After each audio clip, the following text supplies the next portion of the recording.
Mas vamos começar pelo início. Quando é que o Maniche, ou o Nuno, se quisermos começar pelo verdadeiro nome, teve aquele clique de que ia ser um grande jogador de futebol, que podia chegar ao topo, aos maiores clubes, a esta carreira que acabou por ter? Houve assim aquele momento específico, aquele sinal de que, espera aí, eu vou ser mesmo um craque? Antes de mais, quero aproveitar para agradecer o convite, mandar um abraço ao Juca, à Filomena e também ao Roseiro. É com muito gosto que estou aqui a fazer parte desta entrevista, conversa, digamos, de amizade, e desfrutar um pouco deste momento. Não, eu acho que quando nós somos jovens, o mais importante é nós sonharmos, e como se diz, o sonho que manda a vida, e não nos preocupamos, e não temos as expectativas de chegar o mais longe possível. As coisas vão acontecendo. Eu tive a felicidade de ir para o Benfica muito cedo, e aí sim começam a incutir a tal mística, a tal vontade em jogar futebol cada vez mais a um ritmo alucinante, ter mais responsabilidade, porque estamos num clube muito profissional, e depois vamos ganhando cada vez mais esse gosto pelo futebol, e foi com 9 anos de idade, apesar de já jogava na rua com os meus amigos, mas nada incomparável depois entrar num clube com uma grandeza do Benfica, e depois é continuar a sonhar cada vez mais, ultrapassando etapas, obstáculos, e quando se tem a noção é quando se assina o primeiro contrato profissional, e no meu caso foi com 16 anos. Maris, aos 9 anos no Benfica, nessa altura tens um sonho muito reduzido de chegar à equipa principal do Benfica, era o Benfica na altura, era o grande sonho, ou os jogadores nessa altura hoje provavelmente já pensam noutras coisas, os jovens que começam a jogar. Na vossa altura já pensavam na Europa ou não? O objetivo não, Juca, não. Quem disser isso está a mentir, porque o principal objetivo, e acho que isso também é um exemplo para estes jovens atuais, é quando estamos a jogar na casa-mãe, digamos assim, é chegar um dia, e lá está, e o sonho é exatamente, é chegar um dia à equipa principal do clube onde nós estamos inseridos nessa altura. É para isso que trabalhamos, porque estamos a lidar com exemplos muito perto, com os nossos ídolos muito perto, e o mais importante depois é jogarmos no nosso escalão, com o intuito depois, mais tarde, chegar aonde eles chegaram. Eu comecei a treinar com a equipa principal com 16, 17 anos, e aí sim é que tens a percepção, digamos, de eu posso estar aqui, eu quero estar aqui, mas é no clube mãe. E quando tu chegas ao Benfica, e quando sobretudo começas a trabalhar com os séniores, há aqui também quase, digamos assim, resquícios daquilo que foi o Verão Quente, 94. Pela primeira vez há ali uma guerra aberta, o Sporting tenta roubar jogadores ao Benfica, foi o Paulo Sousa, foi o Pacheco, o Rui Costa não foi. Aquilo que eu perguntava era se nessa altura já havia também um bocadinho a consciência de que seria possível jogar não só no Benfica, que na altura era a Casa Bem, mas também no Futebol Clube do Porto e no Sporting. Eu, quando assinei contrato profissional com 16 anos, assinei 5 anos de contrato, jamais me pensaria jogar noutro clube a não ser o Benfica.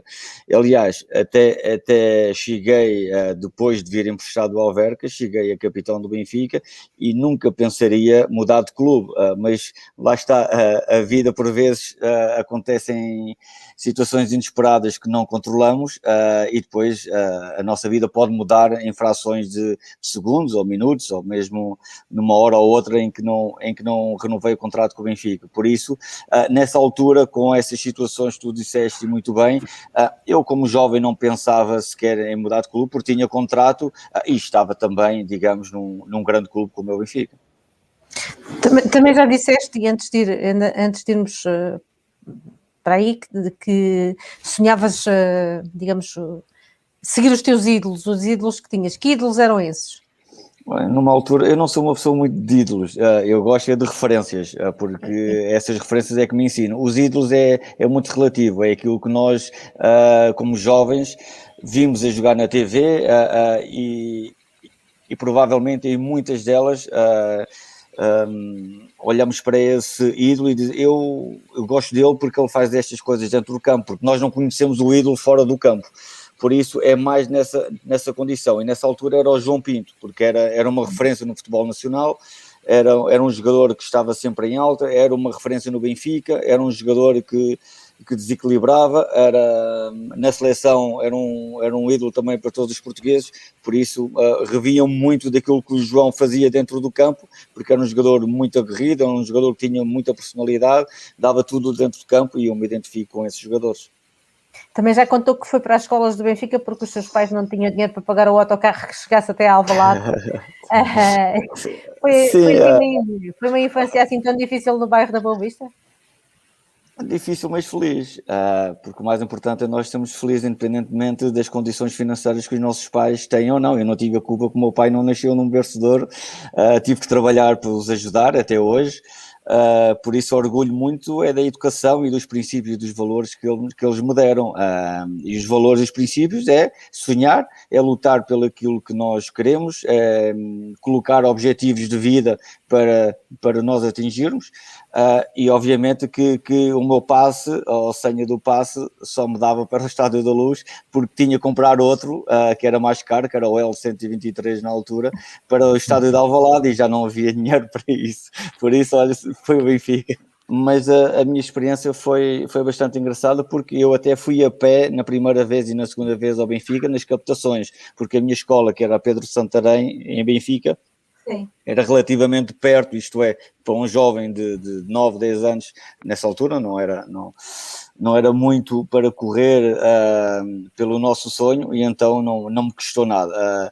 O que era mais forte era depois quando assinei, era vir para casa, porque chegava muito tarde, e um miúdo com 10 anos vir no autocarro às 10h30 da noite, 11 da noite, para um bairro que muitas vezes era problemático, não era muito aconselhável, mas lá está, é correr o risco e fui feliz assim. E os estudos ficaram onde?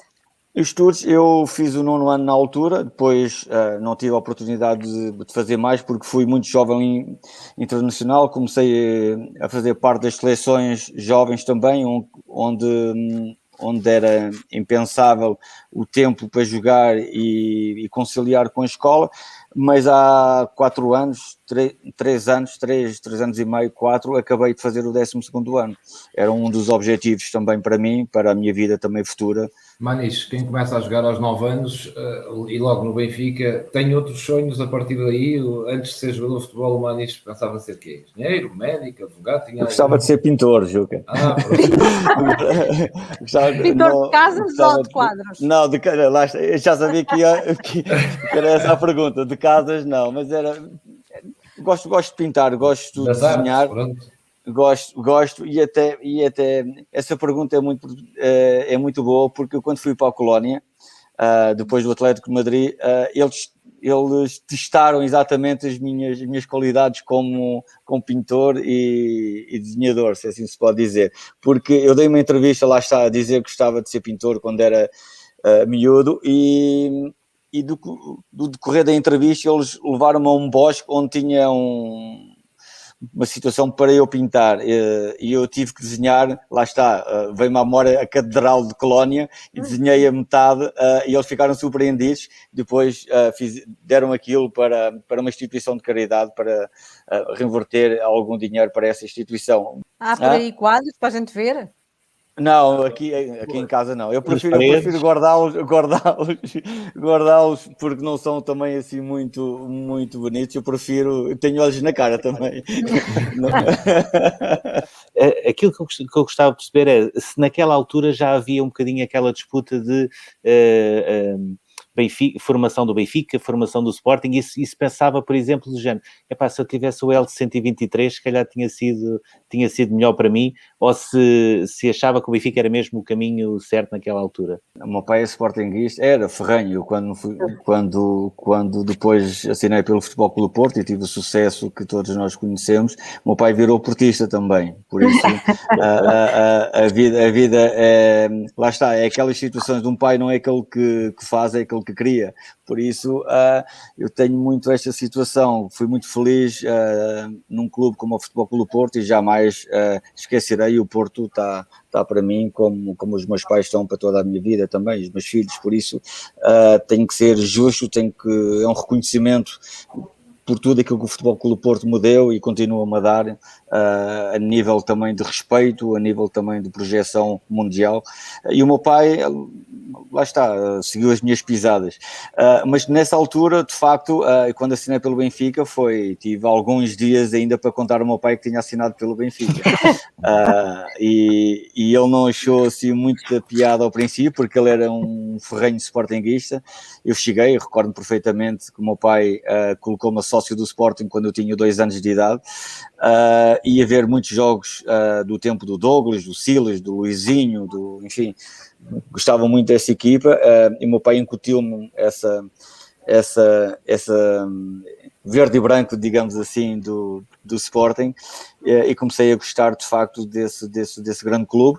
Mas o meu pai não achou muita piada. Mas depois, lá está, a minha prima, a minha mãe, a minha tia deram-lhe a volta à cabeça e ele lá me deixou, e depois começou-me a seguir também. Algumas vezes ele não podia, não tinha carro, me levar aos treinos, me trazer e ver jogos e tal, e ainda gastou algum dinheiro, o dinheiro que tinha para me acompanhar. Como é que um filho chega a casa e diz, ó pai, senta eu não disse, aqui. não tive coragem para dizer, não fui eu que disse, foi a minha prima, eu não disse. Então foi mesmo por outras pessoas. Foi, eu não disse. Confesso que não tive essa coragem que me faltou na altura. Depois acabou por acabar a carreira no Sporting, completou o ciclo, não é? E este ano comemorou o título do Sporting, foi para os festejos. Aliás, achou razoável aquela festa toda, apesar dos 19 anos de junho, estando nós em pandemia, ou não? Eu não sou, o Juca conhece-me um pouco, eu não sou hipócrita, eu não sou daquelas pessoas que agora, se dissesse que fui festejar o título do Sport, ou que fiquei extremamente contente, fiquei contente sim, porque é um clube também que me diz, que me deu alguma coisa. Fui sócio, como disse, com 2 anos de idade, cheguei a 7.874, salvo eu, de sócio do Sporting, mas onde fui mais feliz foi no Futebol Clube do Porto, e eu não sou daquelas pessoas que agora... o meu compadre é que me pagava as cotas, eu depois fazia contas com ele no final do ano. Se ele continuar a pagar, ainda sou, por isso mas eu confesso que não sou dessas pessoas agora para dizia que sim só para parecer bem. Gostei que o Sport tivesse ganho, mas gostava mais se fosse o Futebol Clube do Porto.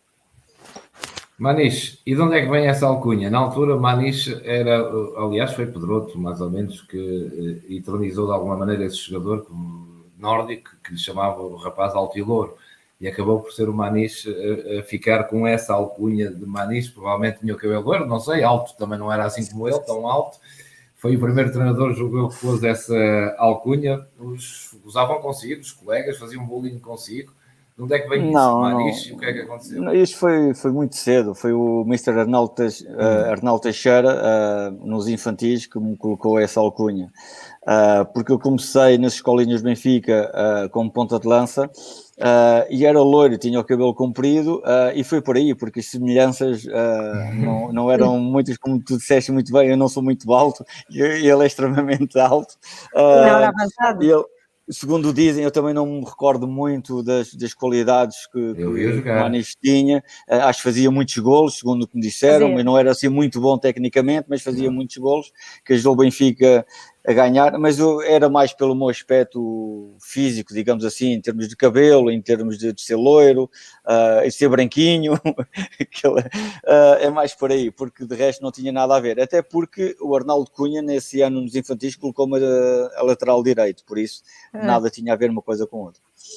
E não gozavam consigo os miúdos? Não, porque eu acho que muitos dos miúdos não conheciam o Maniche também, por isso.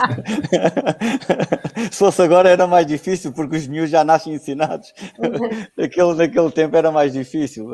Não havia tantas redes sociais, não havia muita informação sobre isso, e nós só queríamos era jogar futebol, não olhávamos muito para essas situações. Foi fazendo o percurso todo pelo Benfica, chega inclusivamente a capitão. E depois tem um ponto baixo, digamos assim, nesse trajeto, que é quando fica aquele período a treinar à parte.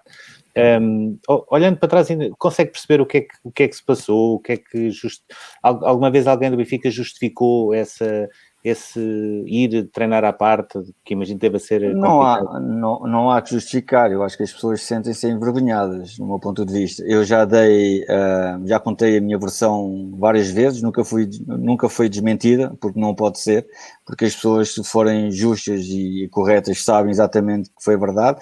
Foi simplesmente um contrato de 5 anos para renovar que eu tinha em cima da mesa. Eu iria renovar, nem olhei sequer para os valores que estavam inseridos no contrato, e o presidente, o Luís Filipe Vieira, disse que só renovaria se mudasse de empresário. Eu, na altura, tinha o Paulo Barbosa e tinha que mudar para o José Veiga, porque depois veio a pertencer à estrutura do Benfica, e eu recusei, porque o Paulo Barbosa, naquela altura, era um empresário que me acompanhava desde os 16 anos, 17 anos, que me sempre tinha tratado muitíssimo bem. Não via como mudar de empresário, porque acho que não valia a pena, porque o amor que eu tinha pelo Benfica era muito grande, tinha feito a formação toda no Benfica, era um jogador muito respeitável pelos adeptos, e aquela condição não fazia sentido, não tinha lógica nenhuma, e lá está. Como eu sou, arrisquei, foi um risco também, porque acabava o contrato um ano depois, estive a trabalhar à parte, completamente à parte dos meus colegas, e foi uma fase extremamente difícil da minha carreira, mas a minha persistência e a confiança que eu tinha em mim projetava-me também para outro clube. Não sabia, contudo, se era o Futebol Clube do Porto ou outra equipa. O que é certo é que depois o Mourinho, como estava no Benfica comigo e colocou-me a capitão, foi para o Porto a posteriori, e como conhecia, levou-me para o Futebol Clube do Porto. De resto, acho que foi lamentável essa situação. Por vezes pode acabar uma carreira de um jogador. No meu caso, tive a felicidade de encontrar um grupo de trabalho fantástico, uns colegas incríveis, uma grande instituição, e depois um treinador que já me conhecia como a palma da sua mão, e que me levou para o Futebol Clube do Porto. Tive essa felicidade. Voltou a falar com o Luís Filipe Vieira sobre esse assunto. Já lhe perdoou? Já lhe perguntou porquê? Não tenho que perdoar nada, porque são situações que acontecem no futebol. A pessoa também não tinha experiência alguma como presidente de um clube, estava a aprender, contudo ainda continua a aprender, e não tenho que desculpar nada. Eu não sou uma pessoa rancorosa, só que não esqueço as coisas, porque podia terminar a minha carreira e não sabia o que me podia acontecer naquela altura. Mas não se esquece, obviamente há uma mágoa profunda, há uma mágoa que jamais vou esquecer, mas não sou daquelas pessoas de rancor. A pessoa segue a sua vida, faz a sua vida, e eu faço a minha vida, nem sequer penso nisso, porque as coisas correram de facto também muitíssimo bem. Há males que vêm por bem, não é assim que se diz? Há ali também um jogo na Luz, curiosamente cruza Maniche, cruza Mourinho, cruza Sporting e Benfica, cruza também uma saída, que é aquele 3-0 do Benfica ao Sporting, que acaba e o Inácio é despedido no Sporting, o Mourinho sai do Benfica, e depois veio-se a saber que o Mourinho estava para ir para o Sporting e depois acabou por não assinar. Vocês no balneário do Benfica tinham consciência de que o Mourinho podia ir para o Sporting naquela altura, ou isso foi uma coisa que só posteriormente é que souberam? Fomos apanhados de surpresa, nem sequer imaginaríamos que o Mourinho pudesse sair do Benfica, quanto mais para o Sporting, ou para o Porto, ou para outro clube qualquer. As coisas estavam a correr bem, estávamos a aproximar do primeiro lugar. Esse jogo ganhamos 3-0 ao Sporting, fizemos uma exibição tremenda, mas lá está, o Benfica nessa altura estava em convulsões, estava um clube totalmente desorganizado. Quando se diz que se ganha-se as eleições e muda-se treinador, obviamente que o Mourinho não estava a fazer nada do Benfica, independentemente se ganhasse ou não. E a ideia do presidente que ganhou nessa altura foi o Manuel Vilarinho, penso eu, em que diz que o seu treinador era o Mr. Tony. Obviamente, como te sentes, sendo tu o treinador do Benfica nessa altura, ouvir que, independentemente dos resultados que possam surgir, vais ser despedido ou vais embora do Benfica. O Mourinho pôs o seu lugar à disposição e seguiu a sua vida. Mas nós, como jogadores, ficámos muito preocupados porque o treinador, nós identificávamos muito com o trabalho do Mr. Mourinho, com a sua forma de ser, a sua transparência, a sua frontalidade, e foi um choque muitíssimo grande, e depois os resultados vieram a confirmar isso mesmo que estou a dizer. Já pressentia, Manis, que o Mourinho era diferente de todos os outros que tinha tido? Dava para perceber isso? Que ia ter uma carreira destas, ou ainda não? Era só um treinador diferente? Juca, nessa altura eu não tive muitos treinadores quando chegou o José Mourinho, porque uma coisa é treinar a formação, outra é treinar ao mais alto nível. E o Mourinho demonstrou ali já a sua personalidade, o seu caráter. E nos treinos aí é que era diferente, porque todos os treinos, mesmo físicos, já era com bola, todos os exercícios que fazíamos era com bola, e é aquilo que o jogador gosta mais de fazer, é estar em contacto com a bola. Podes correr, mas se houver bola, tu até te esqueces que aquele exercício que custa tanto e tem tanta intensidade e vais correr muito, mas se for com bola, tu até esqueces e fazes aquilo com toda a naturalidade. E Mourinho era diferente nesse aspecto. Eu conto uma história rápida que quando ele chegou ao Benfica para impor essa presença como treinador, porque ele até essa altura era tradutor, era adjunto de grandes treinadores, mas nunca tinha, exatamente, e do Van Gaal, nunca tinha assumido uma equipa como treinador principal. Também para ele era uma novidade e ele queria triunfar, mas já tinha as bases todas para ter sucesso. E logo no primeiro treino, nessa primeira semana de treino, fizemos um jogo amigável contra os Júniors, a equipa B na altura, em que eu faço uma entrada muito forte a um colega, logo nos primeiros 5 minutos, e ele manda-me correr à volta do treino até o mesmo terminar, e faltava 40 minutos para a primeira parte, e eu, muito chateado, com azia tremenda, corro a trote, vou caminhando, e ele não me convoca nessa semana. Na outra, à frente de todos os meus colegas, faz-me uma pergunta: porquê que eu não, se eu sabia o motivo de não ter sido convocado? E eu disse: mister, por ter feito uma entrada muito dura a um colega que não devia ter feito. E ele disse: não foi por isso, porque eu até gosto de jogadores agressivos no bom sentido da palavra, gosto de jogadores que sejam determinados, que deem tudo nos treinos. Tu não foste convocado porque estás muito mal fisicamente, só em 40 minutos só deste 2 voltas ao campo. Por isso demonstra exatamente aquilo que José Mourinho é. E aí eu não podia dizer nada, mesmo se eu quisesse responder, de facto eu dei 2 voltas em 40 minutos, não podia dizer nada. E daí pergunto, ele foi o treinador que mais o marcou, de facto, ou houve outros? Não, foi ele, porque eu partilhei o balneário em 3 clubes diferentes, no Benfica, na sua primeira fase também, no Futebol Clube Porto, onde tivemos o sucesso e onde ficou bem patente aquilo que ele podia ser como treinador, e depois no Chelsea, mas numa altura complicada para mim, que eu fui para o Chelsea já com uma lesão do Dinamo Moscou, fui emprestado, sabia que não ia jogar muito, mas mesmo assim ele acreditou em mim e levou-me para o Chelsea. Por isso há um reconhecimento também de tudo aquilo que ele fez por mim, e eu também, porque não é só os treinadores que ajudam os jogadores também ajudam a projetar os treinadores para outros patamares. Como é que está a vossa relação hoje, Manis, com o Mourinho? Acompanhou a carreira dele, trocam mensagens, falam? Sim, trocamos mensagens. Sim. Ele por acaso ele acompanha o canal onde eu estou, não sei se posso dizer, mas o Canal 11, eu agora, como estou como comentador desportivo, ele manda-me mensagens às vezes até na brincadeira, a dizer que eu tenho um blazer bonito, um blazer mais ou menos, o cabelo mais engraçado, um cabelo mais...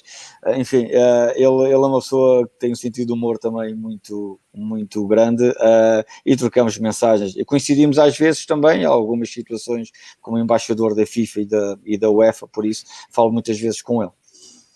O Manis também concorda com a ideia de que o Mourinho, com o passar dos anos, está diferente, ou seja, até na vossa relação, na maneira como o Mourinho parece estar cada vez mais à vontade e mais tranquilo e quase a desfrutar cada vez mais, não que ele não desfrutasse antigamente, mas como se estivesse menos obcecado por um sucesso que ele sabe que já teve, que sabe que já pode ter e que agora parece que está a desfrutar mais um bocado da vida.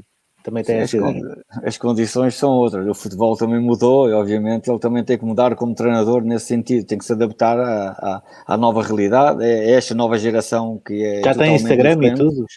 Exatamente, e obviamente quando se ganha todos os títulos, quando se tem, digamos, financeiramente está muitíssimo bem, só tem motivos para sorrir e isso faz parte do ser humano, faz parte da nossa vida cotidiana quando atingimos o auge em todos os sentidos, por isso ele só tem que ser feliz porque é um homem realizado, porque conseguiu atingir um patamar que muitos treinadores não conseguem, normalmente ou quase sempre para onde vai consegue títulos importantes para as suas equipas, é um treinador muito respeitado por todo o mundo e a exigência cada vez... a exigência perante a sua pessoa não para, porque ele também gosta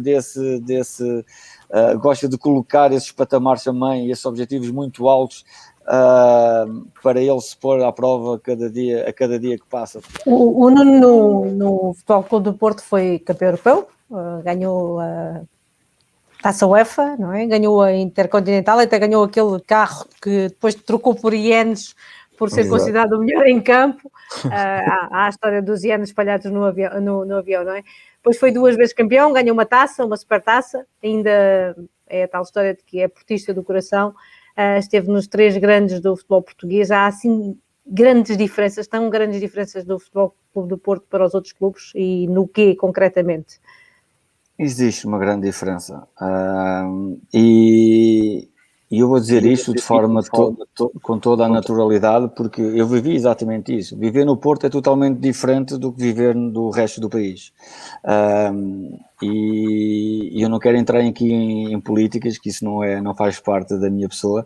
Eu respeito muito os políticos, respeito muito toda a gente, mas jogar no Porto tem que se dar o dobro ou o triplo daquilo que se dá nos outros clubes, porque lutas contra tudo e contra todos. Eu dou um exemplo básico para não ir para outros níveis. Nós, quando fomos campeões europeus, era um quadrado numa página no jornal, era um quadrado, e um título era um suposto interesse de um jogador que iria ser para o Benfica.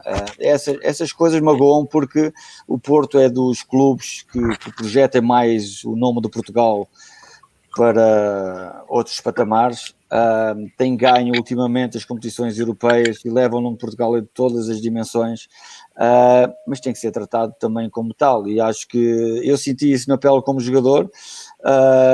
Por isso é que eu vivo no Porto, adoro estar nesta cidade, porque é diferente, e quando se ganha também tem um sabor muito especial. Manis ainda se lembra e ainda recorda com brilho nos olhos esse meio campo, Manis, Costinha e o Deco. Acha que nunca mais houve nenhum meio campo igual? Olha, isso é muito bom, porque quando fui para o Chelsea o Lampard também disse a mesma coisa. Nunca tinha visto um meio campo tão bom e com tanto conhecimento entre nós, tão grande como aquele meio campo do Futebol Clube do Porto. De facto, nós conhecíamos fora do campo, e isso também é muito importante para depois dentro do campo desfrutarmos. Já havia um conhecimento mútuo, tanto como pessoa como jogador. Não precisávamos de olhar para saber onde é que o Deco iria estar, não precisava de falar, porque quando o Costinha saísse da zona da posição dele, eu tinha que baixar, não era preciso comunicar, bastava um olhar para as coisas fluírem de forma tão natural como aconteceu, e acho que o meio campo é de facto a posição ou mais importante, ou é a chave para o sucesso de uma equipa, e nós conseguimos fazer isso na perfeição. Obviamente pode haver, o Porto também já teve meio campos muitíssimos bons. Em 87 o Porto ganhou também foi campeão europeu com um meio campo também muito bom. O Benfica também, o Sport também já teve, mas não ganharam. O que é certo é que nós conseguimos isso e conseguimos projetar também esse meio campo para a seleção, onde tivemos sucesso relativo, porque queríamos ganhar a final e não conseguimos a Grécia. O Manis falou já quase naquilo que hoje descrevemos como o ADN Porto, acaba por ser a melhor forma de balizar, mas entre esse ADN Porto há também aqui uma pedra basilar que se chama Pinto da Costa. Há pouco também já falámos de Luís Filipe Vieira. Perguntar-lhe, por um lado, como é que foi a relação e como é que é a relação com Pinto da Costa, e depois, qual é a primeira imagem que se recorda de Pinto da Costa quando chega ao Futebol Clube do Porto? Olha, a primeira imagem é forte, é aquela imagem de respeito por tudo aquilo que o Presidente é e continua a ser.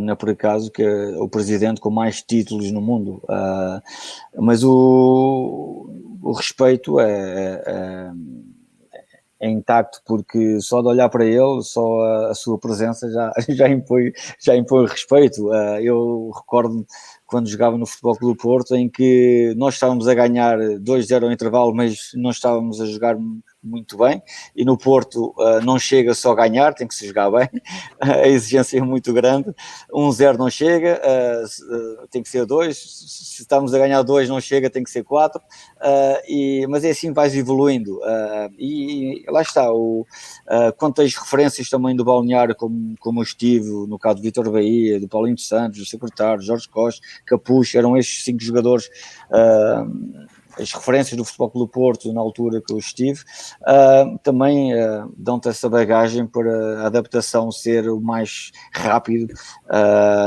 do que se não tiver referências. E o Presidente, recordo-me, estávamos a ganhar 2-0 no intervalo, mas as coisas não estavam a correr muito bem, e bastou, ele raramente iria ao balneário, e ele foi só ao quarto do banho e foi embora, e nós percebemos que tínhamos que mudar a atitude, que só a presença dele dizia que, meus amigos, comecem a correr mais, comecem a jogar melhor, porque eu não estou a gostar. E isso, lá está, faz toda a diferença. Não é preciso gritos, não é preciso enxovalhar, não é preciso humilhar.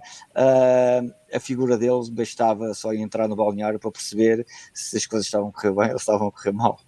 E há aquela história quando assina pelo Futebol Clube do Porto, de que foi lá à casa dele e teve de comer aquele arroz de grelos. Mas eu tive de comer senão provavelmente não assinava, não sei.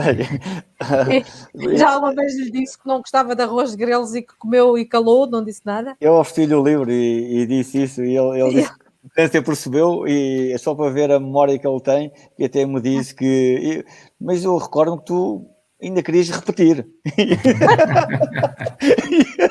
E eu disse, é verdade, Presidente, é verdade, mas não gostava nada, aquilo foi só para assinar e pronto, e consegui, de facto. Manis, voltamos ao Sporting, acompanhou todas as últimas polémicas do clube, nomeadamente a presidência do Bruno Carvalho e a invasão da academia. Como é que viu esses momentos e como é que vê hoje o Sporting?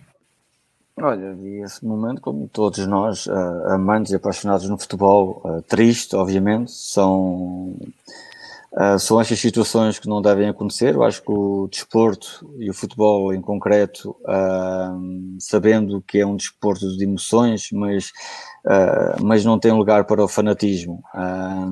Todos os jogadores entram para dentro de campo com o intuito de fazer o melhor para a sua equipa, os jogadores da seleção entram com o intuito de fazer o melhor para dignificar o nosso país.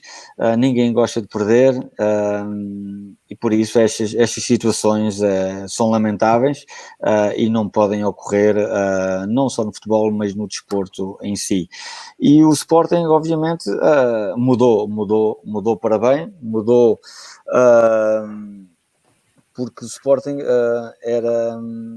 Os grandes problemas do Sporting vinham de dentro, não era de fora, também de fora, mas mais de dentro para fora. E agora o Sporting conseguiu estruturar-se, conseguiu se organizar, e conseguiu, acima de tudo, também contratar um treinador a condizer com o seu projeto. Por isso, o Sport está de parabéns por tudo aquilo que fez e pela volta a 90 graus, numa ponto de vista, que deu a tudo aquilo que era do seu passado e que agora está a viver. O Manis depois acaba a carreira em 2011 no Sporting, passou pelos 3 grandes, passou por vários campeonatos estrangeiros, ganhou praticamente tudo aquilo que tinha a ganhar e fica como um jogador topo, mas também um jogador com um feitio impulsivo, daqueles chatos no campo. Era mesmo assim ou era mais fama do que proveito?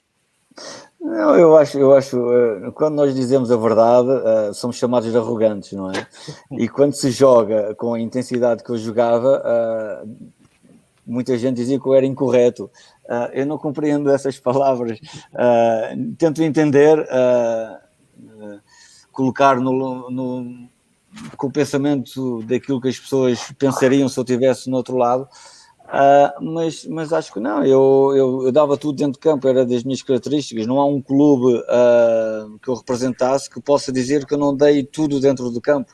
Podia ter jogado mal alguns jogos, mas isso é normal, faz parte. Agora, dar tudo dentro de campo, eu não acho que isso seja nunca foi maldoso, nunca foi um jogador que gostava de magoar o colega, nunca foi essa pessoa. Gostava era de ganhar muito, ainda continuo a ser essa pessoa.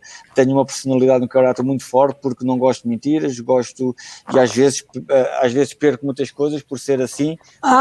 Mas mesmo assim há alguns casos conhecidos, por exemplo, quando se zangou com o Nuno Espírito Santo no Dinamo depois de dizer que queria sair do clube e ele ficou magoado e depois até deixaram de falar até ao final da época. Já fizeram as pazes?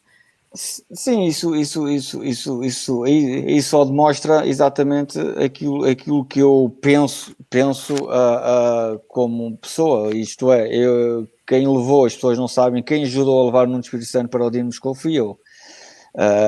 Foi o Jorge Mendes que quase todos os dias me ligava para incentivar a ida de Nuno Espírito Santo para o Dinamo Moscou, porque nessa altura foi o jogador mais bem pago do clube e foi a transferência mais cara no futebol russo, e tinha alguma moral para falar com o presidente, digamos assim, para incutir um ou outro jogador, e foi nesse sentido.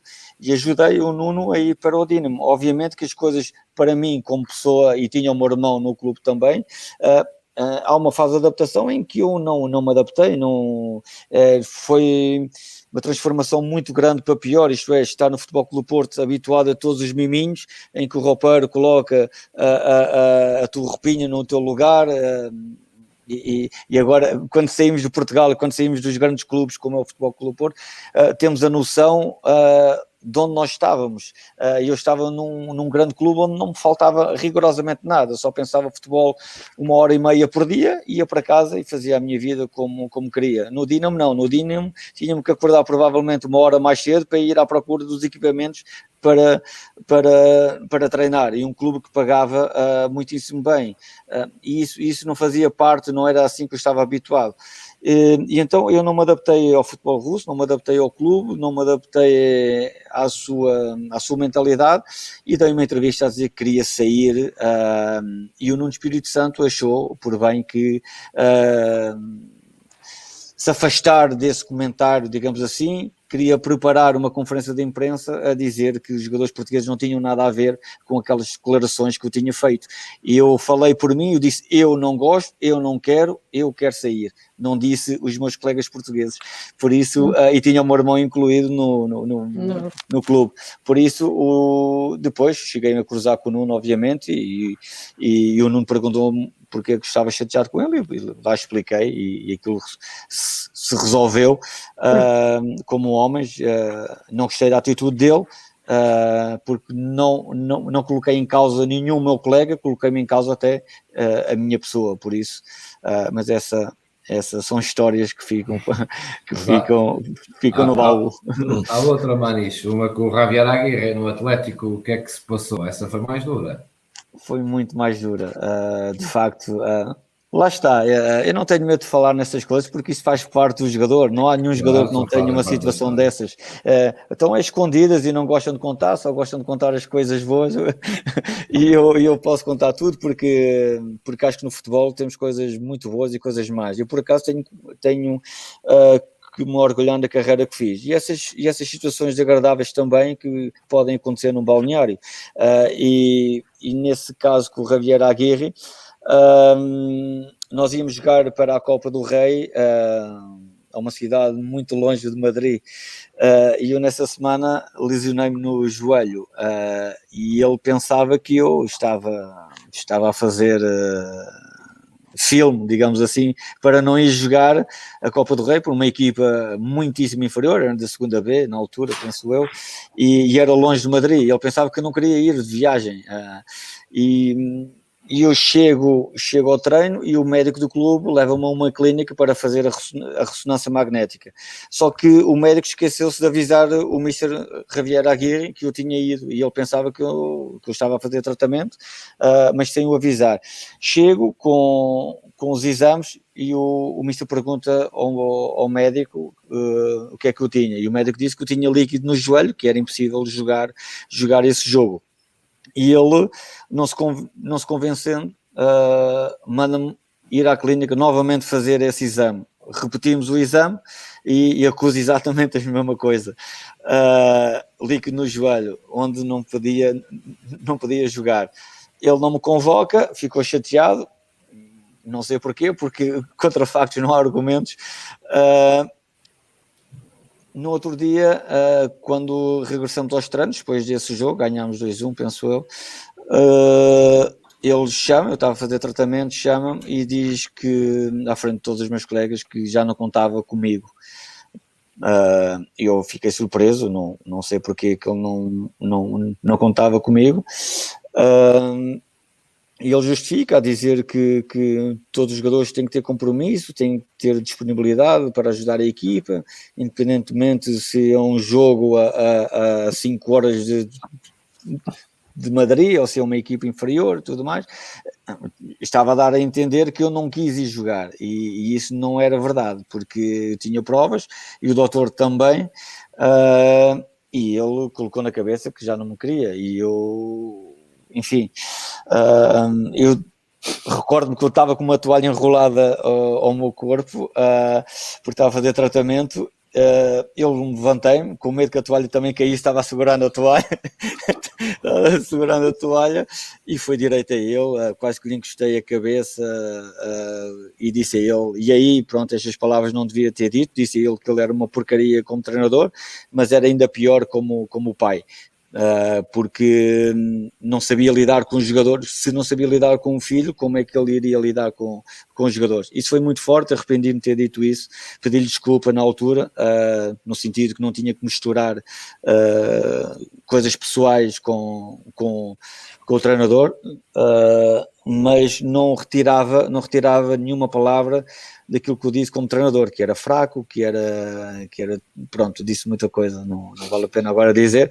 Entretanto, só para terminar, muito rápido, eu depois fui emprestado ao Dinamo Moscovo, ao Inter Milão, e quando regresso, o Miguel Angel, que é o dono do clube, pediu-me para pedir desculpa ao treinador, porque queria que eu ficasse no plantel nesse ano, e eu disse, Miguel, como é que eu vou pedir desculpa ao treinador se ele não conta comigo? O que é que eu vou fazer ali? Não, tu és jogador do Atlético, não és jogador do Mister. O atleta o que é que te paga, e eu quero que tu faças exatamente aquilo que te estou a pedir. Vais pedir desculpa, falas com ele e depois vês a reação. E eu assim fui. Na pré-época, sentei-me, deixei o meu orgulho de parte e disse, Mister, mais uma vez peço-lhe desculpa pelas palavras infelizes que eu tive em relação à sua família, não devia ter-o feito, estou aqui para ser mais um, estou aqui para trabalhar, estou aqui para ajudar o Atlético a conquistar os seus objetivos. E ele disse, Nuno, estás desculpado, vais treinar, mas nunca vais jogar comigo. E eu disse, ok, Mister, não tem problema, vou então fazer o meu trabalho, vou treinar, e depois se o Mister entender se me coloca ou não, já é consigo. Fica já a saber que tu nunca vais jogar comigo. Está bem, mister, não tem problema. Pronto, lá comecei a treinar, atrás da baliza, não era uma novidade para mim também, e depois, quando faltava ele lá me incorporava num treino ou outro, e assim sucessivamente até ao primeiro jogo da pré-eliminatória da Champions League, contra o PSV Eindhoven. Eu estou no duche, jamais pensaria em ser convocado. E o Forlan e o Kun Agüero disse: Nuno, tu ainda vais ser convocado.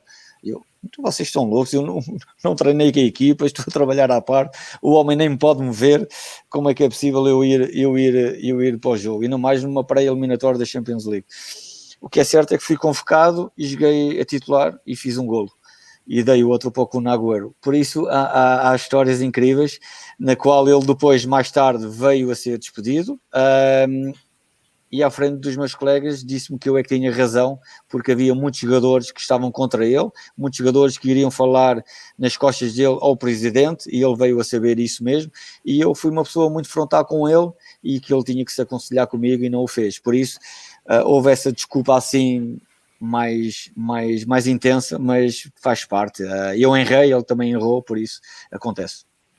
Olha, e aquele caso com o Costinha, depois de teres escrito no primeiro livro, na primeira edição do livro, de que tinha sido o Costinha a rasgar a camisola do Rui Jorge no balneário, naquele famoso caso. E não foi. E não foi, e depois mandaste retirar nas edições seguintes, mas ele não desistiu do processo, vocês eram amigos, chegaste a ser adjunto dele, aliás. Também continuam zangados ou esse caso também já está arrumado? Essa situação não tinha que acontecer. Obviamente quem escreve um livro sabe que por vezes vêm histórias que eu já não me lembrava ou já tinha-me esquecido, e foi uma pessoa que me induziu em erro ao editor do livro,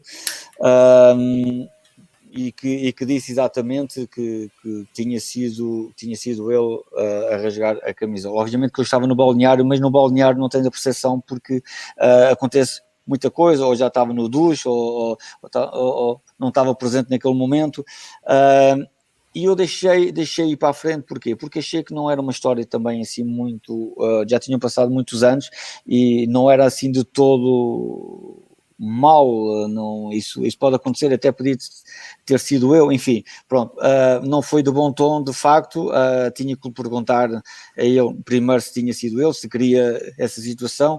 Foi um erro em que fui induzido em erro, e a pessoa que já se retratou com ele nessa situação, eu retirei automaticamente essa história do meu livro, porque a história era para contar a verdade, e se essa não o era, retirei automaticamente, não fazia sentido, e ficou por aí. Foi exatamente isso, foi o editor que pediu desculpa ao Costinha, o processo que ele levou, eu não foi comigo, porque eu disse que não tinha responsabilidades, e que se ele quisesse pôr o processo podia pôr, e que eu iria para a frente com ele sem medo algum, porque tinha a consciência tranquila. E o editor, acho que chegou a acordo com ele, porque eu não falei com ele, foi o editor que chegaram a acordo, e as coisas resolveram-se entre eles. Aquilo que eu tinha que fazer era perguntar se realmente a história era verdade de todo, e a segunda era retirar, se assim não fosse, e foi isso que eu fiz. E afinal, quem é que rasgou a camisola do Rui Jorge? Olha, eu nem sei agora neste momento, senão ainda leva um processo. Não peça para dizer mais nada sobre isso, ainda leva um processo. Manis, porquê é que nunca foi treinador? Falta de vocação? Não estava virado para aí? O que é que se passou? Boa pergunta. Acho que não tenho.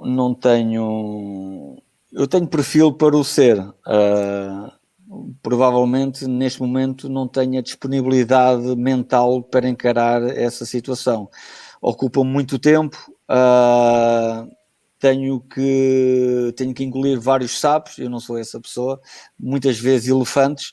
E tinha que estar 24 horas virado mais uma vez para o futebol, e isso eu não quero para esta fase da minha vida. Não queria estar ligado com tanta intensidade, ocuparia muitíssimo tempo, e agora estou numa fase em que me virei para a produção de vinho, ocupa menos tempo, mas também é uma atividade que eu gosto, já tinha essa paixão já há alguns anos, mas não podia usufruir, porque quando se joga e quando se bebe um copo, as pessoas dizem que se bebe 2 garrafas, e quando as coisas correm mal, dizem que pronto, ele teve até às 3 da manhã a beber, e por isso não podia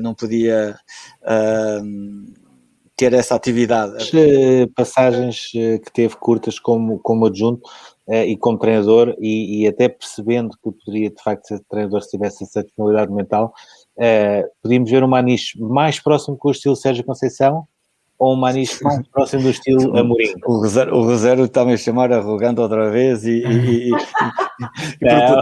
queres levar isso à frente, não é? Queres que...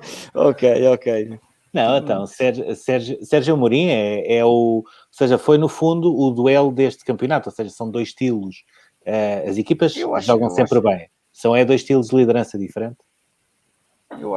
Sabes que para se ter sucesso, o mais importante hoje em dia são 2 coisas, é a comunicação e o relacionamento humano, e eu acho que isso tem que fazer parte de um treinador, e o treinador tem que ser sincero, tem que ser verdadeiro com os seus jogadores, por isso é que eu acho que muitos treinadores não têm sucesso por isso mesmo, porque o jogador hoje em dia, nunca foi, mas hoje mais, não é aquele jogador burro que não pensa nas coisas, não, o jogador hoje em dia sabe falar, sabe comunicar, pede inclusive opiniões de treinador, ao seu treinador, quer aprender, quer desfrutar, por isso hoje em dia tens que estar adaptado a esta nova realidade. Tens que mudar o chip, porque muitos treinadores passaram por jogadores, não têm sucesso porque não mudam o chip. Um treinador é uma coisa, ser jogador é outra, é totalmente diferente as carreiras, totalmente a forma de pensar. Tu como treinador tens que ser mais tu não podes dar exemplos do teu passado que o jogador não gosta. Porquê? Porque o jogador, as redes sociais, sabe-se tudo hoje em dia, de tudo aquilo que se passou há muitos anos desta parte, por isso não vale a pena dar exemplos como é que ganhaste, como é que fizeste, o que é que tu tens, que carro tens, se metes uma gravata, se metes um fato, se metes um calção, chinelo, não vale a pena isso, tens é que falar exatamente aquilo que o jogador gosta e quer, obviamente com respeito. Eu acho que a minha personalidade iria muito a esse, é um misto de Mourinho, provavelmente, um misto de Sérgio Conceição também, depois nós temos a nossa personalidade também, por o nosso cunho pessoal. Depois ter também um pouco de Pepa, eu digo de Pepa porque o Pepa é um treinador que é discreto, é um treinador que sabe exatamente aquilo que quer, que não ultrapassa ninguém para ter sucesso, era mais essa imagem destes 3, vou buscar desta nova geração, o Ruben Amorim também é um treinador que comunica muito bem, também está sendo ensinado para tal, tem bons métodos de treino. Fez bem o Futebol Clube do Porto em renovar com o Sérgio Conceição e o Sérgio em ficar no Futebol Clube do Porto, ou há já um certo desgaste, já agora? Não, desgaste não há. Eu acho que há um projeto. Quando se fala que os clubes não têm projeto, o Futebol Clube do Porto tem um projeto já há 4 anos e assinou e renovou mais 3 com Sérgio Conceição. Isso prova que existe um projeto, existe uma linha que o Futebol Clube do Porto quer, que é também ao mesmo tempo ganhar, que isso é sempre o panágio daquela casa, mas ao mesmo tempo valorizar, potenciar jovens talentosos, incorporando aos poucos na sua equipa e alguns deles transferindo com valores muito altos, porque têm muito talento e muito potencial, e hoje em dia o mercado assim o exige, querem jogadores independentemente da experiência, independentemente de títulos, querem jogadores para projetar para outros níveis e depois rentabilizar para vender. Esse é o mercado atual. E o Porto fez muito bem, porque está-se a falar de um treinador que já ganhou títulos, financeiramente reforçou os cofres do Porto em 4 anos 230 milhões, penso eu. Isso é um trabalho não só de títulos, mas também reformular o Futebol Clube do Porto, que estava com muitos problemas financeiros, e o Sérgio Conceição ajudou com essa valorização de ativos a projetar o Porto para outros voos a níveis financeiros, onde possibilita neste momento contratar jogadores que o Sérgio Conceição quer para a sua equipa. Por isso fez muitíssimo bem. É um treinador que conhece a casa, um treinador que conhece a cidade, um treinador identificado com os seus adeptos. Por isso faz todo o sentido. Acho que o Porto não teve um treinador, não esquecendo Pedroto, não esquecendo Artur Jorge, um treinador com tanta mística e que se identificasse tanto com o Futebol Clube do Porto como é o Sérgio Conceição.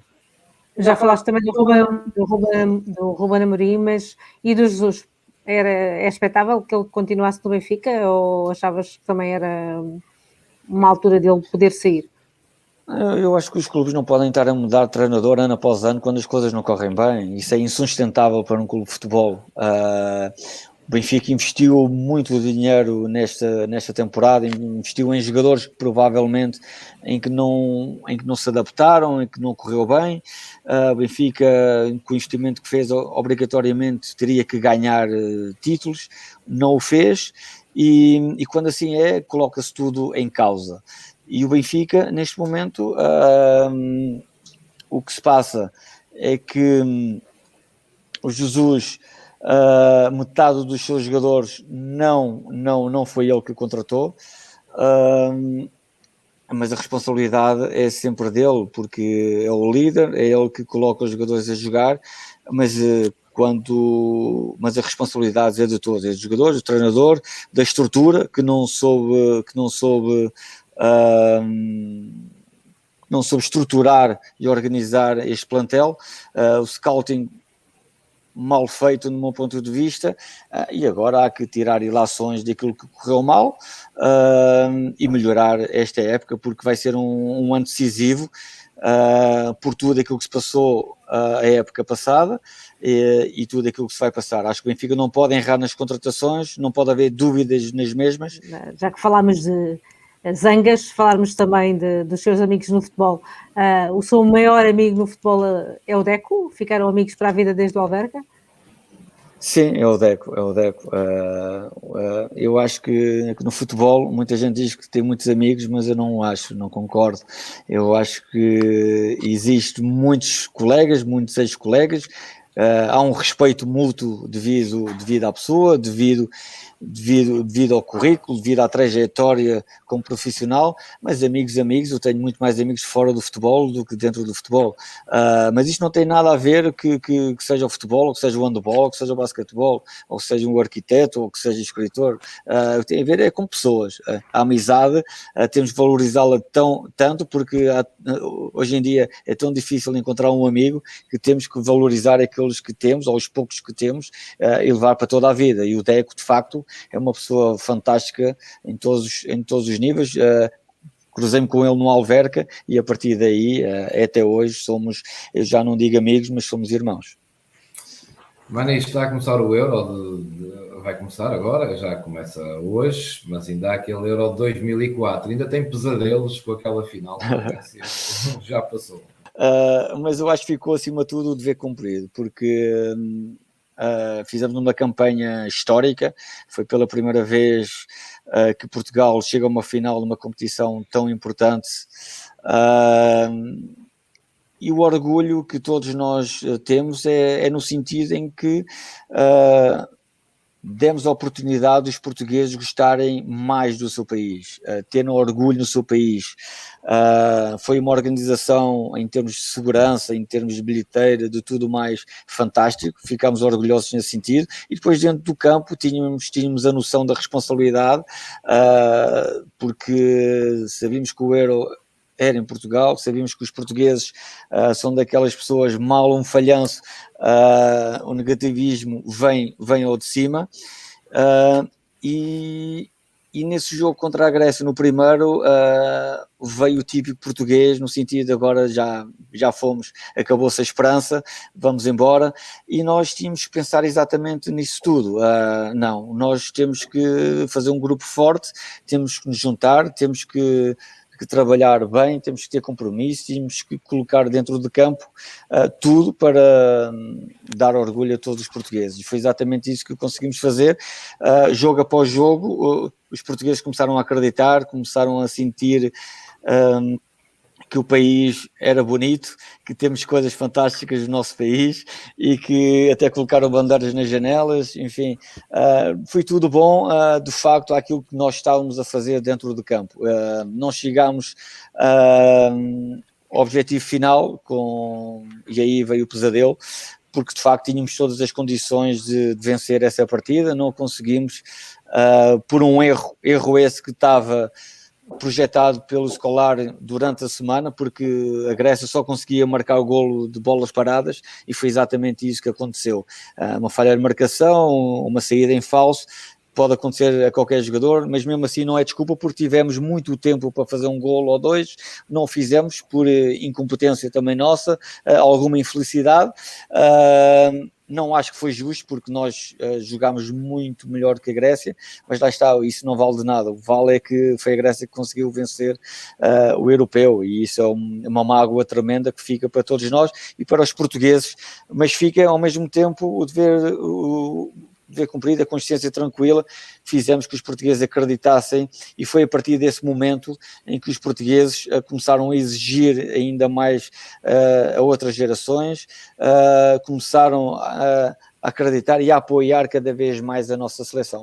Perguntava-lhe também, no seguimento de tudo o que disse, qual foi a importância também do Scolari e a forma como ele chegou a Portugal, e a questão das bandeiras à janela, por exemplo, para recuperar um bocadinho a autoestima também dos portugueses.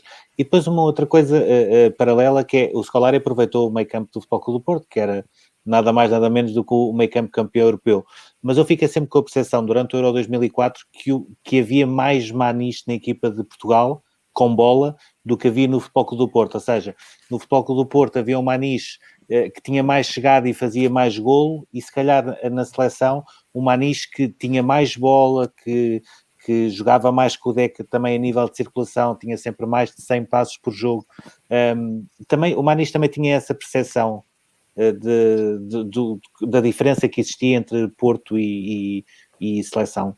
Eu tinha a noção e tinha a vantagem de estar a jogar com dois colegas que tinham no Futebol Clube do Porto, e aí quando tens uma base, e se recuarmos alguns anos esta parte, em 84, em 2000, onde foi também que Portugal teve as melhores seleções do meu ponto de vista, havia sempre uma base. Mas foi a melhor época da carreira. Foi de facto, foram 3 anos de Futebol Clube do Porto e mais 2 anos de Atlético de Madrid, e depois 2 competições pela seleção em 2004 e 2006 no Mundial, onde eu estive melhor, de facto. Desde 2004, nestes 17 anos, que evolução é que o Nuno vê na seleção, se é que vê uma evolução? Isso nós não podemos olhar muito para o passado. Eu acho que agora neste momento temos que ajudar a estes jogadores, a esta nova geração, a elevar o nome de Portugal como nós tentámos o elevar o mais alto possível, porque são outros jogadores, são outras características, são outras formas de pensar, os métodos de trabalho hoje em dia são melhores, as condições de trabalho são melhores, e não foi por isso que nós, não tendo tão boas condições que há agora, tínhamos excelentes condições, mas agora são diferentes, não deixámos conseguir ir a uma final. Eu acho que tudo se consegue quando se tem um grupo coeso, um grupo compacto, um grupo com homens que sabem exatamente aquilo que querem, porque nada se consegue sozinho nesta vida. E a seleção é por isso que se chama uma seleção. A seleção é um coletivo, é um grupo de trabalho que remam todos para o mesmo fim, e e onde estão os melhores do nosso país, atendendo àquilo que o selecionador acha para ele. Por isso, temos é que apoiar. Agora, as diferenças, eu acho que o futebol, respondendo diretamente, acho que há um futebol mais físico, onde a qualidade está a passar um pouco despercebido, porque hoje em dia os sistemas são feitos com duplo pivô, já não há aquele protagonismo para o número 10, e acho que o futebol é criatividade, eu acho que o futebol é magia, e isso não se pode... eu entendo o porquê, entendo que é para proteger também o treinador, porque o treinador, se tem 3, 4 resultados negativos, é despedido, e o próprio treinador automaticamente também o faz para se proteger dessa forma, e o futebol está tão diferente nesse sentido, porque despede-se treinadores como se veste uma camisola, e isso tem que mudar. E obviamente que os treinadores, quando querem ter um futebol positivo, um futebol como ouço muitas vezes romântico, no sentido em que querem futebol positivo, futebol alegre, um futebol de ataque, por vezes retraem-se um pouco porque querem que o clube não perca, primeiro não perder, depois ganhar. Antigamente era ao contrário, vamos fazer tudo para ganhar e depois vamos ver o que dá na defesa. Isto mudou um pouco esse contexto. Mani estava aí a dizer que os jogadores eram outros, as características também eram outros tempos, e o Ronaldo também era outro. O Ronaldo... Na altura fazia o que queria da bola, hoje tornou-se um jogador de fazer golos e vai mudando ali, vai da aula para dentro fica lá. Mudou. Sim, os anos passam por todos nós. Eu agora tenho cabelo branco também, por isso e ele, como é uma máquina de fazer gols, obviamente já não tem aquela potência como tinha quando estava a jogar a extremo, coloca-se esse jogador, porque faz toda a diferença, mais perto da baliza, por isso é que ele joga na seleção a ponta de lança, porque tem toda a facilidade de fazer golos, ele faz golos com o pé esquerdo, golos com o pé direito, golos de cabeça, e faz a diferença, e continua igual no sentido da motivação, no sentido de estar disponível para a seleção e para os seus clubes, é um profissional exemplar, trabalha como tivesse 17 anos, 8 anos, porque não quer baixar as rédeas, se assim se pode dizer, quer estar sempre no auge, obviamente, mas ele próprio sabe que já não tem aquela frescura, como tu também disseste muito bem, de outrora, mas isso faz parte do profissional de futebol, não se dura para sempre, mas ele vai durando e vai dando muitas alegrias à nossa seleção, e espero que ele continue a dar neste europeu. Ainda houver o Mundial do Qatar, ou acha que ele vai sair agora em grande? Eu acho que ele vai fazer o Mundial no Qatar. Eu acho, porque falta a nossa seleção ser campeão do mundo. Quiçá nessa altura nós fazemos um excelente Mundial e quem sabe ganhar, isso nunca se sabe, porque também ninguém esperava que a nossa seleção de 2016 ganhasse o europeu, porque diziam que era das piores seleções que nós tínhamos até essa altura. O que é certo é que a pior ganhou o único título que temos que nos orgulhar, por isso é muito relativo quando se fala, por isso é que eu não gosto de comparações, se fala do melhor e do pior, porque isso é o momento, no momento é que se decide quem é o melhor, quem teve mais capacidade de vencer ou não, e acho que o Ronaldo vai fazer o Mundial. Olhando, e não fazendo então essas tais comparações, olhando para esta seleção de 2021 e para de 2016, o Fernando Santos tem mais soluções do que tinha em 2016, é assim uma coisa evidente, ou está ela por ela e são grupos que têm as suas virtudes e os seus defeitos? Fernando Santos é um treinador muito conservador, no sentido em que gosta de ter a sua base, gosta de confiar nos jogadores, e ele tem essa base, e obviamente que depois vai incorporando jogadores que estão num momento de forma tremenda nos clubes e quase obrigatoriamente têm que ser chamados. esta é uma seleção mais velha, estaremos a ficar naquele ponto pelo qual já passaram os espanhóis, ou em tempos dos franceses e os italianos, ou não? Não acho, porque então, o Ronaldo tem 36 anos e é um dos melhores jogadores do mundo, faz a diferença nos clubes por onde passa.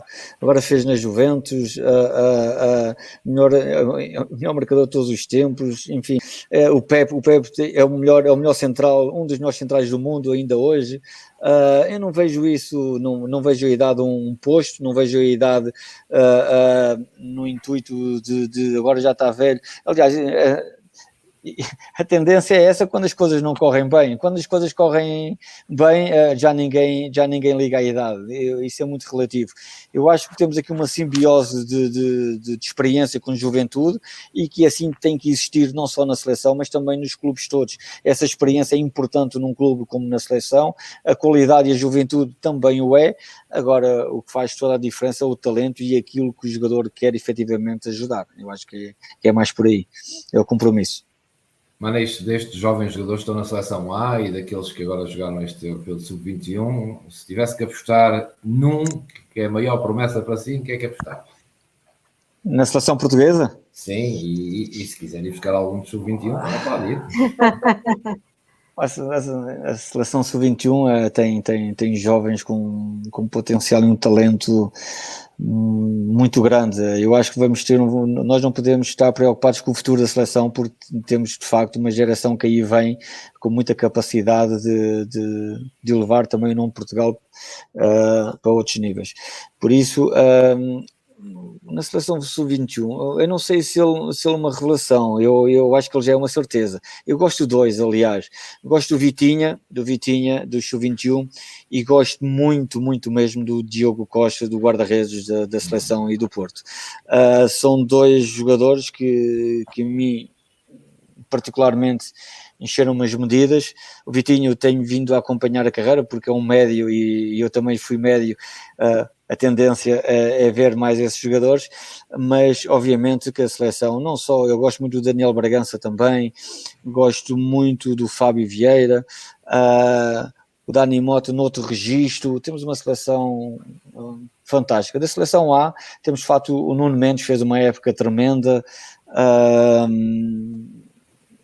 Assim, jovens, temos o Pote, que também fez uma época que ninguém esperava, o melhor marcador da nossa liga. Por isso eu acho que nós temos muita qualidade. O jogador português tem muita qualidade, como os treinadores portugueses também o têm. Eu acho que temos é que nos sentir orgulhosos. Quando é que nós demos esse salto, querem treinadores, querem jogadores, para chegar a este ponto em que temos jogadores e treinadores, grandes jogadores e grandes treinadores em quase todo o mundo, em quase todas as grandes equipas europeias? O primeiro salto foi o Mourinho. O Mourinho abriu as portas a muitos treinadores, até hoje, pelo sucesso. E isso passa tudo pelo sucesso. E os jogadores?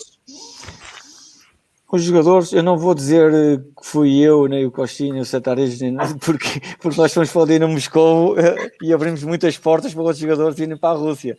Mas agora, a sério, eu acho que os jogadores, temos uma geração de ouro que também tem. O Paulo Sousa levou o nosso nome, Figo, Fernando Couto, Sérgio Conceição, Rui Costa, Vítor Bahia.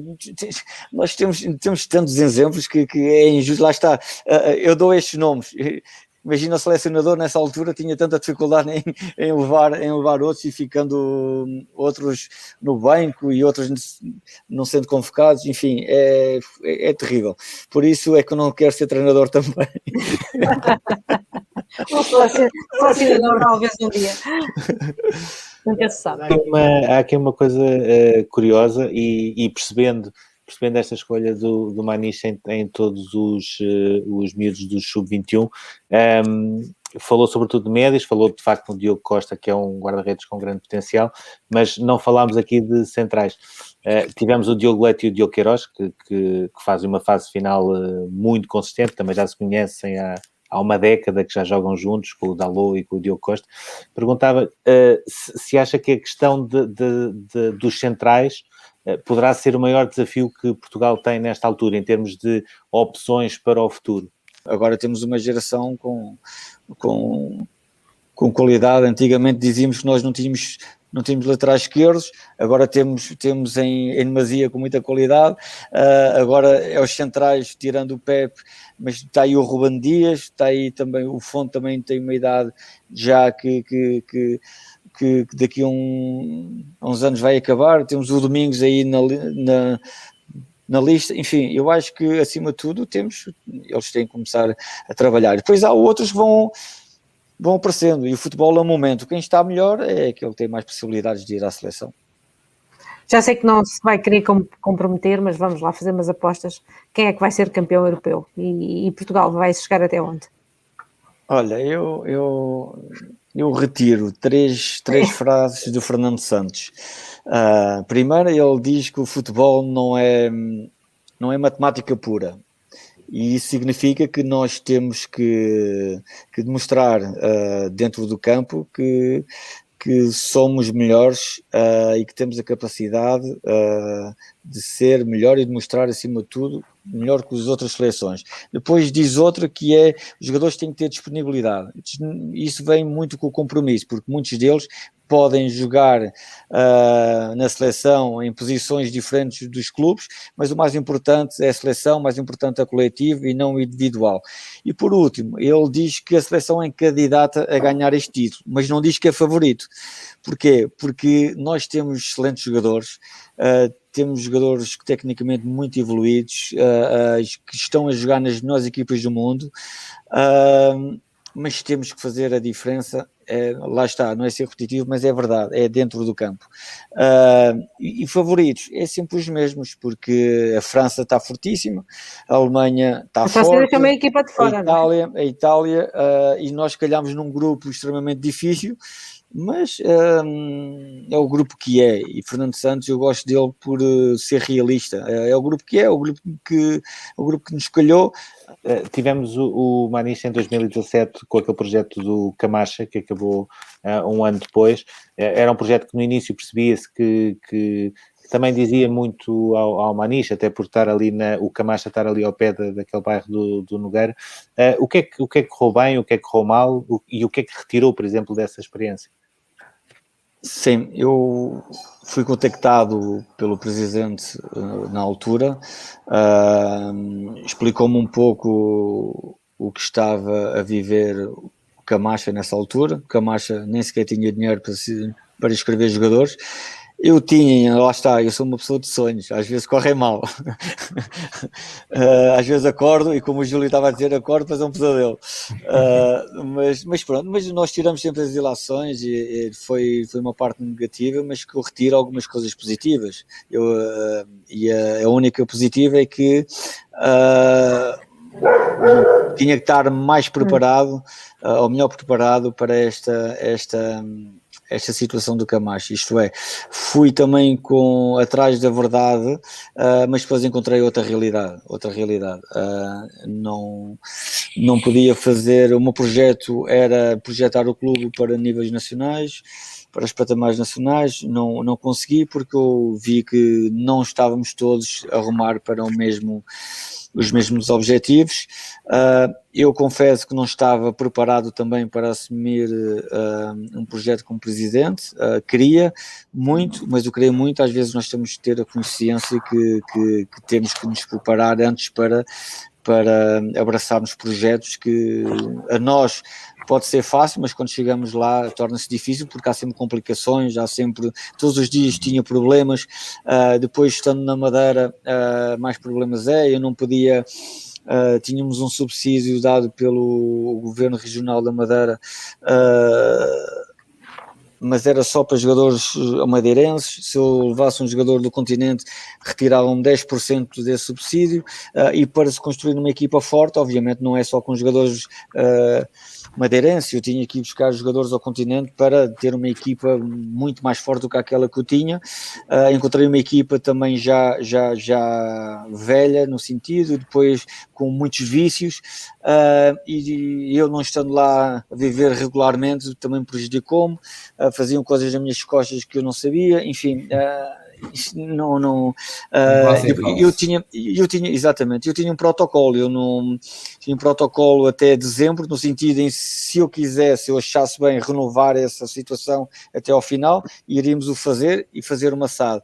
Eu até dezembro vi muitas coisas que não gostei, avisei o clube que já não queria ficar, não iria assinar o contrato para renovar esse projeto, por isso, depois a partir daí, só comprometi-me com a minha obrigação a pagar os ordenados até ao final da época aos jogadores e aos treinadores, mas o projeto já não era meu a partir de dezembro. Eles depois acabaram por descer de divisão, mas isso já não estava com o clube em mãos. Por isso, olha, foi um erro de casting, provavelmente. Aprendi que injetei algum capital meu, não tive ajudas de ninguém, foi um risco que não correu bem, e assumi-o com toda a naturalidade, mas não volto a fazer, porque é muito mais fácil nós trabalhar com o dinheiro dos outros do que com o próprio dinheiro, não é? Porque temos decisões mais fáceis. Neste caso, nem uma nem outra, porque é muito difícil trabalhar no Campeonato de Portugal, onde há muitos interesses, há muitas situações pelo meio que não vale a pena referirmos, que podem prejudicar esse sonho, esse projeto. Foi isso que me aconteceu. E agora outro sonho, Maniche, em 2018, uma aposta nos vinhos, uma parceria com a Quinta da Pacheca, o Maniche vai 2018, o tinto, o Maniche vai... 19 e 18. 19 e 18, branco e tinto, não é? Branco e tinto. Isto é um projeto, é um sonho, ou apenas dá o nome, ou é negócio também? E agradeço a tua pergunta, Juca, porque eu tive várias propostas para dar o nome a um vinho, entrar nesse projeto, e eu não o quis. Eu queria fazer um vinho próprio, fosse eu a comprar as vinhas, as uvas, fazer toda a sua produção, fermentação, o marketing, tudo. Mas queria encontrar um parceiro que fosse credível, que tivesse um nome no mercado muito forte, não só interior, mas também para o exterior. E houve uma simbiose de ideias entre mim e a Quinta da Pacheca, que foi com a Quinta da Pacheca que eu acabei por fazer essa parceria, que me deu essa possibilidade, porque acreditou também no meu bom gosto pelo vinho, porque o nome era relativo, porque o mais importante é exatamente o produto. E não era de bom tom também, e não era agradável chegar a um restaurante, ou chegar a um hotel, ou chegar às pessoas que me pedem vinho, e não saber explicar o meu vinho, o que tem o meu vinho, como foi feito, porque é um projeto há 4 anos, não é um projeto só de agora que surgiu esses 2 DOCs, digamos assim, do branco e tinto. Já estamos a preparar uma reserva para sair no final deste ano, porque o primeiro lote esgotou, estamos no segundo lote destes vinhos, já estamos a partir para uma reserva, por isso já estamos a exportar, Suíça, França, Alemanha, Luxemburgo, por enquanto. Madeira também, curiosamente, Madeira também me compra bastante vinho, por isso estou muito contente, porque não esperava, em plena pandemia, ter este sucesso, mas é um sucesso que depende de mim. Porque fui eu exatamente com a enóloga Maria Pimentel e o João que muitas horas, muitos dias em convívio que fomos fazendo o vinho ao meu gosto, que é um risco, de facto. O Maniche é também comentador no Canal 11, tem mais algumas ocupações, e agora uma pergunta que nem sequer tinha pensado, que o Maniche vive tanto os sonhos que tem. Quando falou há um bocadinho da questão da pintura, não quer também viver um bocadinho mais de perto e de uma forma mais intensa esse sonho?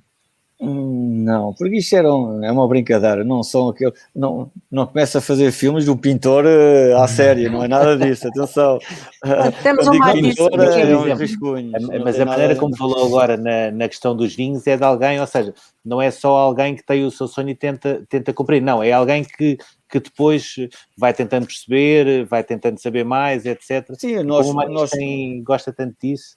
Nós aprendemos com os erros, é aquilo que eu disse, e vamos ganhando maturidade também em novas áreas, em novas atividades, comunicando também com pessoas, e o vinho de facto leva-me a conhecer pessoas incríveis, pessoas de todas as áreas, com outras atividades a não ser o futebol, que aprendes bastante e ganhas amizades. O vinho faz isso também, faz amigos. E obviamente tenho um projeto também que depois vai ser de certeza absoluta lançado, que é também no Gerês. Tenho um terreno no Gerês que vou explorá-lo também dentro exatamente dessa linha. Eu tenho um branco e um tinto do Douro, e no Gerês só posso fazer o verde e espumante, e vai ser também, vou começar nesse projeto este ano, com alguns quartos, enfim, eu depois explico melhor, que estou a trabalhar nisso. Por isso sou uma pessoa que vou à luta, não fico sentado no sofá a ver TV ou ver séries ou tudo mais. Gosto de ir para a frente no terreno e aprender com as pessoas que eu acho que que têm algo para me ensinar. Ganho o suficiente com o futebol para agora viver tranquilamente e fazer esses negócios, ou tem mesmo que fazer esses negócios para viver? Eu podia estar parado completamente, felizmente, e lá está, se eu disser isso, depois as pessoas dizem que eu sou arrogante e prepotente. Lá são perguntas que eu tenho que dizer que sim ou não, eu tento responder de forma genuína, mas de facto sim, não precisava de ter estes negócios para ter uma vida tranquila. Tenho isto porque ao mesmo tempo é uma ocupação, é uma novidade, não gosto de estar parado, porque se a gente para, não se aprende, ficamos inúteis, temos uma visão, eu gosto de uma visão abrangente de todas as áreas, ir à procura de conhecer tudo um pouco, e depois ver se de facto vale a pena investir ou não vale a pena investir, se é muito, se é pouco. Às vezes não é preciso muito dinheiro para ter sucesso, é preciso investir bem. Por isso acho que tenho todas as condições de estar sossegado na minha casa, mas eu não sou essa pessoa. Eu costumo dizer que eu nasci pobre, mas não quero ficar pobre para toda a vida, não é? Maris, qual foi a maior extravagância que fez com o dinheiro que ganhou no futebol? Tem ideia? Já fiz muitas que agora não a fazia, como é óbvio. E depois começas a pensar de forma diferente, que é quando jogas futebol, obviamente que tens um salário, as coisas, o dinheiro vai entrando com uma facilidade porque está assinado o teu contrato. Quando acabas, tens que ter um plano de vida, tens que ter o que é que tu queres fazer, que projeção é que tu queres levar para a tua vida futura. Que tipo de ocupação é que te deixa feliz, o que é que tu queres abrir para ganhares nesse negócio, porque toda a gente quando abre um negócio é para ganhar, eu é para ganhar, eu não há para perder, fico furioso quando perco. Agora tenho que ter os pés assentos no chão, abrir com cuidado, abrir com prudência, mas sou uma pessoa muito positiva que vejo-me sempre que vou ter sucesso, por isso arrisco. Mas conte lá uma extravagância, vá lá. Não sei, já comprei carros agora no valor de mais de $500 000, tive um Lamborghini que custou esse valor, que já não fazia. São coisas da juventude, são coisas jovens que existe alguma irresponsabilidade. Já abri garrafas de champanhe, não uma, mas várias de vários valores, que hoje em dia abaixo de 2 fico contente porque divirto-me na mesma, e eu naquela altura pensava que 3 ou 4 ou 5 eram um show-off do tamanho do mundo, mas é que não levava para lado nenhum, leva-me igual como leva-me agora. Roupa, ténis, agora gosto de roupa de marca, mas se calhar antes era 10 pares de ténis da Dolce & Gabbana, agora compro 2 ou 3 porque já não faz tanto, já uso mais chinelos, estou aqui na piscina ao lado e não sei. Há prioridades, e há momentos na vida, também há que desfrutar da vida e a desfrutar do momento, e eu tentei fazer em toda a minha vida isso mesmo, desfrutar do momento, e agora com outra responsabilidade também como empresário e com como pessoa, a não gastar o dinheiro que me custou tanto a ganhar. As pessoas vão dizer, não custou nada porque foi jogador, mas lá está, a gente está tão vacinados contra estas situações. E ao longo deste percurso todo, se tivesse só de escolher um ponto, o que é que mais se orgulha e o que é que mais se arrepende? Arrependi-me de ter saído do Atlético de Madrid, não o devia ter feito, foi um erro de carreira, e provavelmente eu acabei a carreira muito cedo, do meu ponto de vista. Podia ter jogado mais alguns anos em países como os Estados Unidos, como na Arábia, mas acabei no momento em que tinha que acabar, porque a minha cabeça, o futebol tem muita componente emocional, e jogando ao mais alto nível em clubes com a obrigação de ganhar e atingir os objetivos todos durante a época, cansa a nível mental. E eu vim para um Sport numa altura complicada e cansou demasiado, fiquei extremamente desgastado e acabei nessa altura. Mas acabei feliz, com a consciência tranquila e com uma carreira, que eu disse há pouco, com tanto orgulho. Isto é uma pergunta... Não sei, sabes que eu fiz as coisas, fiz tudo aquilo que queria, para o bem e para o mal, tomei as atitudes que eu quis, para o bem e para o mal, sofri as consequências também do bom e do mal, por isso não sei te responder a uma positiva, porque foram tantas coisas boas, mas aquela que me encheu mais o ego, confesso, foi o primeiro ano de Futebol Clube do Porto, onde ganhei a Taça UEFA. Como é que gostaria de ficar ou de ser recordado? Como sou, eu acho que ao fim e ao cabo sou consensual nos adeptos, tanto do Benfica, no Sporting e no Porto, mas acima de tudo como um português, porque dei tudo pelo meu país, dignifiquei o meu país, mas gostava de ser reconhecido como uma pessoa que deu tudo dentro do campo, que fui verdadeiro, um ser humano normal, com os seus defeitos e as suas virtudes, e que fez tudo em prol dos clubes onde esteve inserido.